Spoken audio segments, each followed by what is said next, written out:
तो basic of option pricing and option Greek, इसमें अपन क्या पढ़ेंगे कि ऑप्शन की प्राइसिंग के फंडामेंटल्स क्या होते हैं, ऑप्शन ग्रीक क्या होता है, और प्राइस को इम्पैक्ट कौन कौन से फैक्टर्स करते हैं। ठीक है, जैसे कि एक एग्जांपल लेते हैं कि किस कॉल का ऑप्शन प्राइस है 95 रुपीज और पुट का जो ऑप्शन प्राइस है 150 rupees.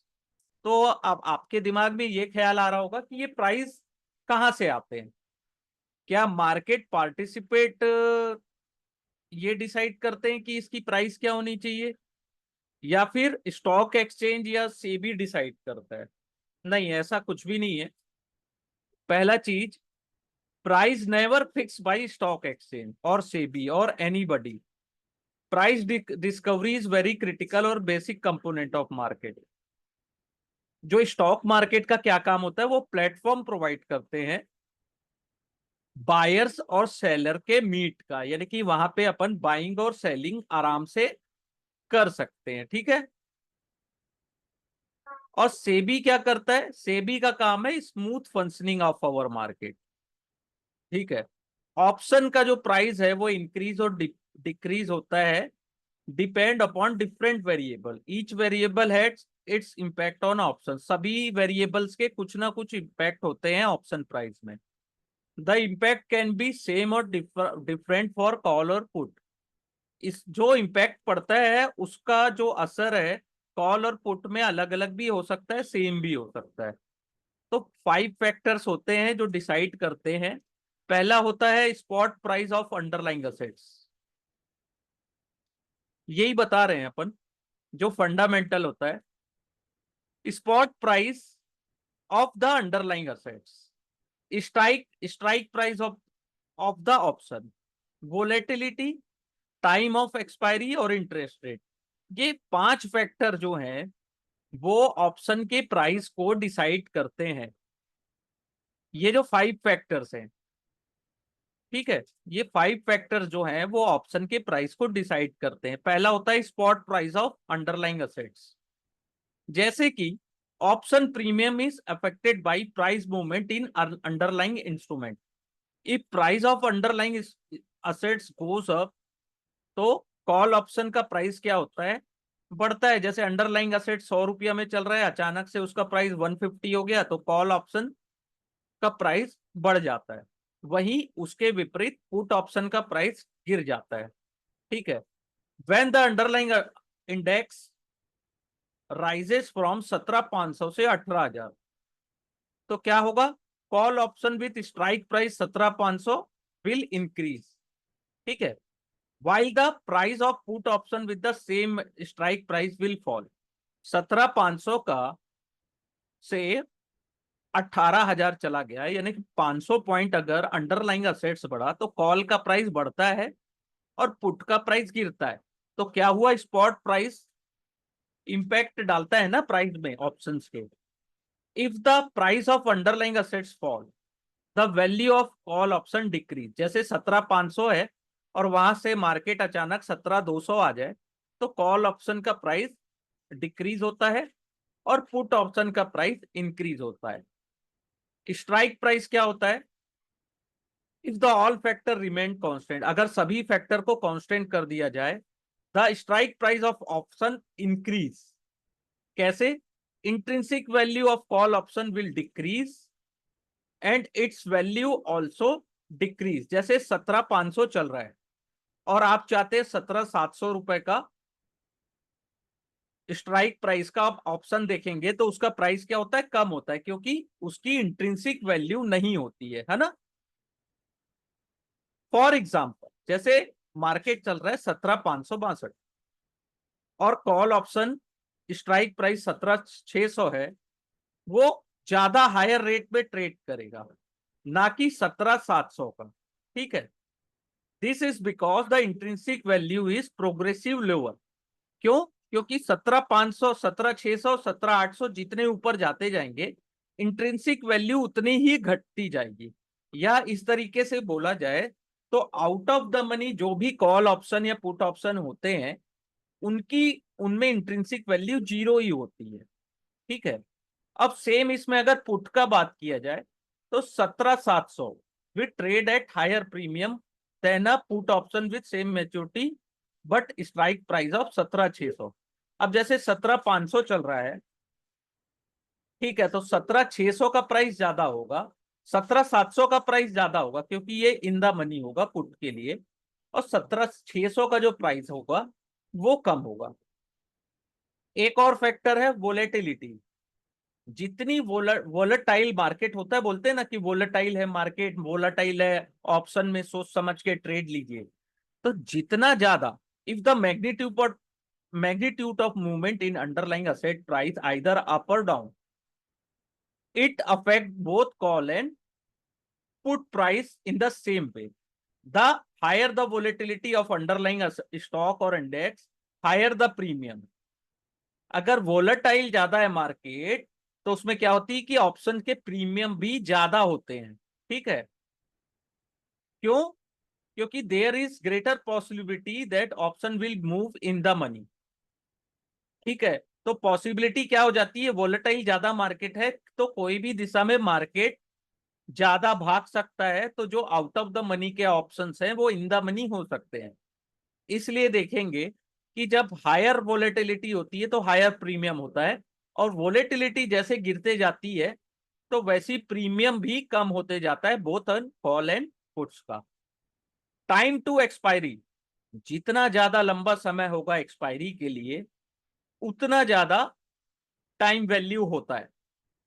Longer the maturity of option, greater is the uncertainty, hence the higher the premium। जितना लंबा टाइम फ्रेम में आप ऑप्शन खरीदेंगे उतना ही ज्यादा ऑप्शन का के प्राइस ज्यादा महंगे होते हैं, क्योंकि उसमें टाइम वैल्यू भी इंक्लूडेड रहता है, ठीक है। All the factors all the factors affecting option price remain the same, time value of option premium will decrease with passage of time। जैसे आज अगर अपन एक्सपायरी वाले ट्रेड की बात करते हैं तो परसों अगर बुधवार है तो बुधवार को बैंक निफ्टी की एक्सपायरी है, तो आज जो प्राइस है उसका कल और कम हो जाएगा, परसों और कम हो जाएगा, और एक्सपायरी वाले दिन उसकी वैल्यू पूरी तरीके से जीरो हो जाती है। क्यों? क्योंकि उसमें टाइम वैल्यू बचा ही नहीं होता।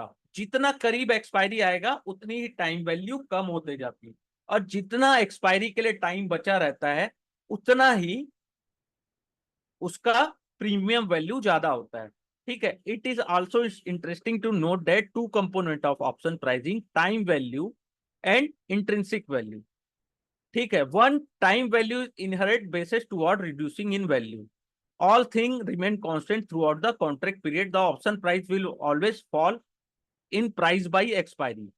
ऑप्शन के प्राइस एक्सपायरी जितनी करीब आती जाती उतने ज्यादा गिरते जाते हैं। एक होता है इंटरेस्ट रेट, मार्केट में क्या इंटरेस्ट रेट चल रहा है उसके अनुसार भी ऑप्शन के प्राइस फ्लक्चुएट होते हैं। Interest rate are slightly complicated because they affect different option differently. Interest rate जो होते हैं हर ऑप्शन को डिफरेंट तरीके से अफेक्ट करते हैं ना, हर ऑप्शंस को। Interest rate have greater impact on option with individual stock. Individual stocks में इंटरेस्ट रेट ज्यादा इंपैक्ट डालते हैं, एंड इंडाइसेस, ठीक है। इंडाइसेस और इंडिविजुअल स्टॉक्स में इंटरेस्ट रेट ज्यादा इंपैक्ट डालते हैं compare to option on futures, ठीक है। This put in a similar way, higher interest will result in increase in the value of call option and decrease in value of put option।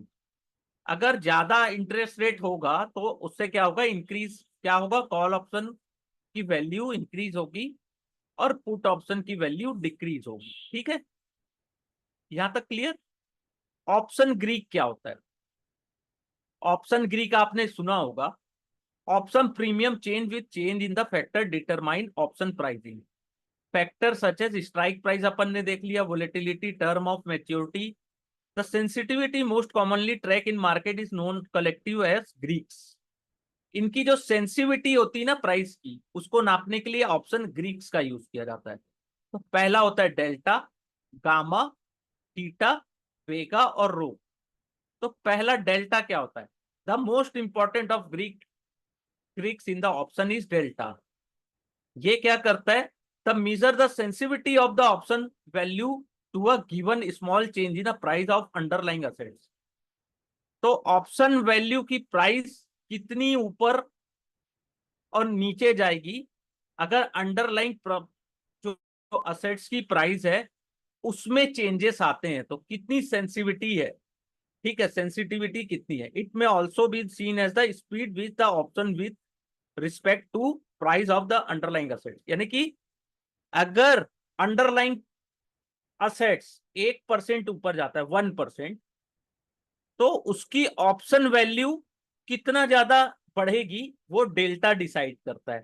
जितने higher delta होगा उतना ही ज्यादा price sensitive वो होता है। ठीक है, delta for call option buyer is positive. जो डेल्टा होता है कॉल ऑप्शन बायर के लिए पॉजिटिव होता है। This mean the value of contract increase as the underlying price rise to the extent it is rather like a long bull of position in the underlying assets.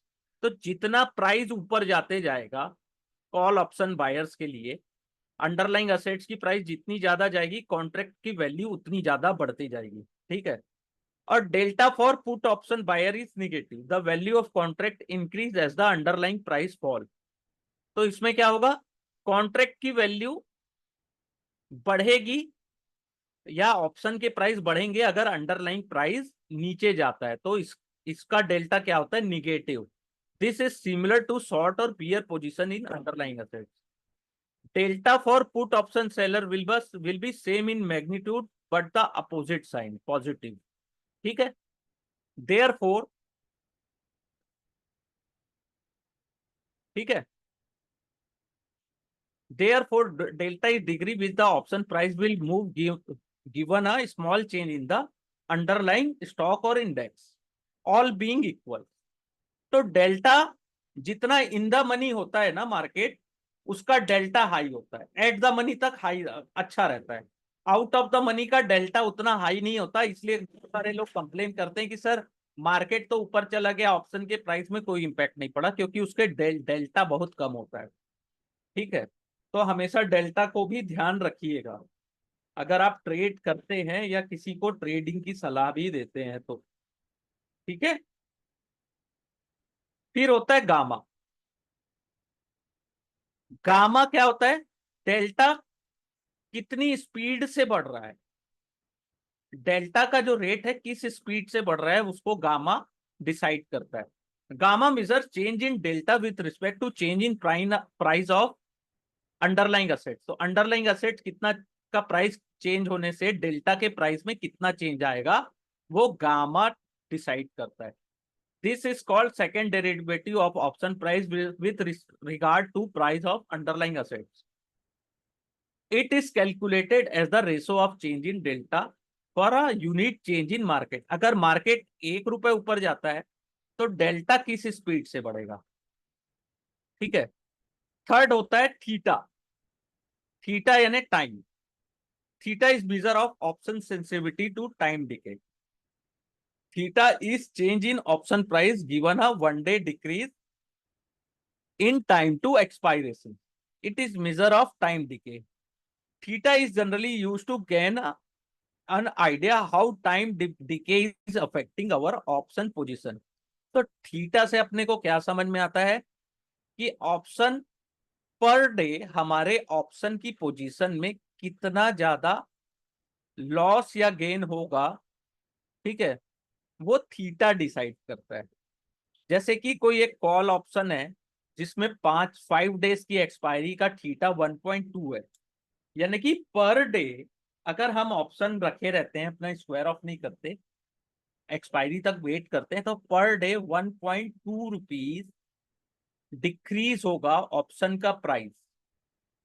ठीक है, usually theta is negative for long option.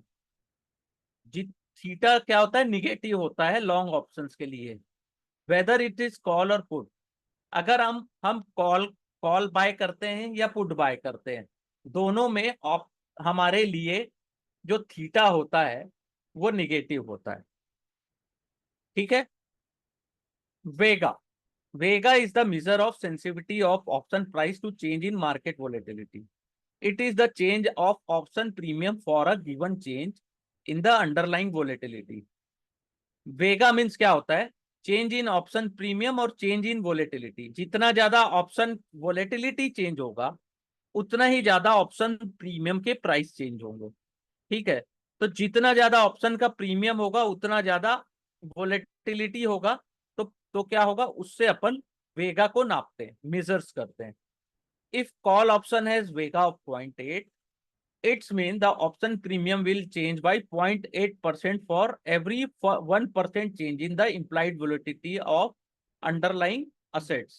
ठीक है, अगर किसी underlying assets का वेगा 0.8 है तो उसका क्या मतलब है कि एवरी 1% चेंज इन आईवी, ठीक है, ऑप्शन प्रीमियम 0.8% चेंज होगा. ठीक है, अंडरलाइंग असेट्स का अगर आईवी 1% चेंज होता है, 1%, तो अंडरलाइंग ऑप्शन प्रीमियम 0.8% की वेगा से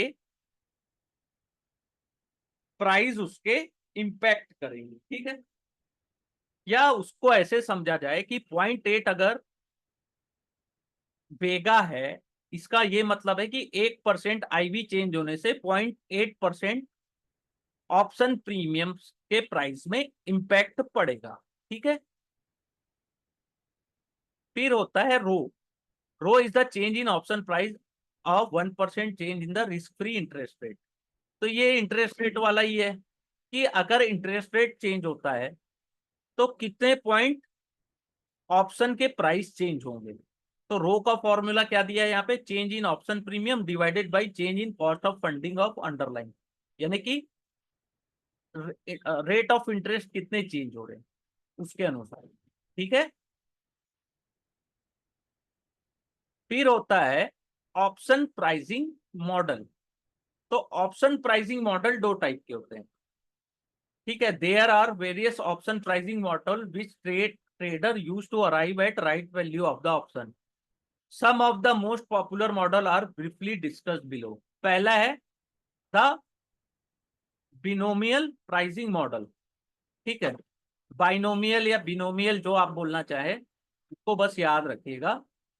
the binomial option pricing model was developed by William Sharpe in 1978.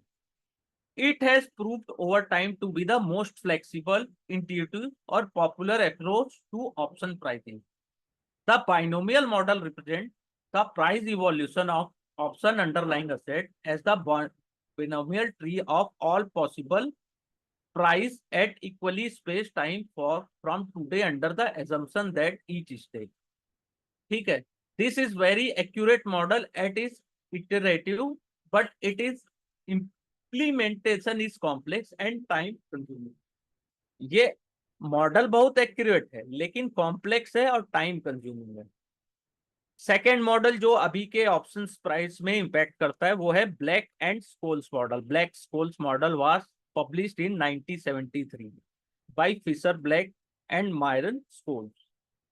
ये बहुत popular, most popular, relative simple and fast mode of calculation. तो बहुत ही सिंपल फॉर्मूला है इसका. ठीक है, बहुत ही सिंपल है और इसका कैलकुलेशन भी इजी है. तो this model is calculate a theoretical call price using 5 key determinant of option price. इससे थ्योरेटिकल कॉल प्राइस निकाला जाता है ignoring dividend paid during the life of option. तो पहला है stock price, strike price, volatility, time to expiration और short term risk free interest. ठीक है, तो इसमें यहाँ इसके फॉर्मूले दिए गए हैं. Call option price can be calculated at C यानी call S N D1 minus X e, ये इसका फॉर्मूला दिया है. वैसे ही पुट ऑप्शन के फॉर्मूले दिए हैं. Where S is stock price, X is strike price, T time, R risk free interest rate, B volatility, IN natural logarithm, NX standard normal cumulative distributive function और E is the exponential function. तो इतनी सारी चीजें हैं. Black स्कोल model को हमेशा याद रखिएगा, ये एग्जाम में पूछता है. ठीक है, अगली क्लास में अपन implied volatility of option price पढ़ेंगे. ठीक है.